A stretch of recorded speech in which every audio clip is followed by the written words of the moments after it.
اور جب سور پھونکا جائے گا تو جو لوگ آسمانوں میں ہیں اور جو زمین میں ہیں سب بے ہوش ہو کر گر پڑیں گے مگر وہ جس کو اللہ چاہے۔ پھر دوسری دفعہ سور پھونکا جائے گا تو فوراً سب کھڑے ہو کر دیکھنے لگیں گے، اور زمین اپنے پروردگار کے نور سے چمک اٹھے گی اور اعمال کی کتاب کھول کر رکھ دی جائے گی، اور پیغمبر اور دوسرے گواہ حاضر کیے جائیں گے، اور ان میں انصاف سے فیصلہ کیا جائے گا اور ان کے ساتھ بے انصافی نہیں کی جائے گی۔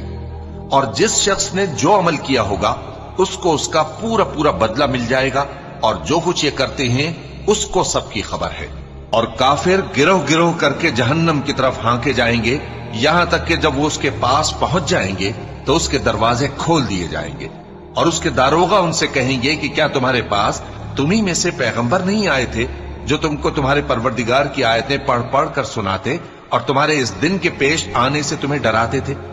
وہ کہیں گے کیوں نہیں، لیکن کافروں کے حق میں عذاب کا حکم ثابت ہو چکا تھا۔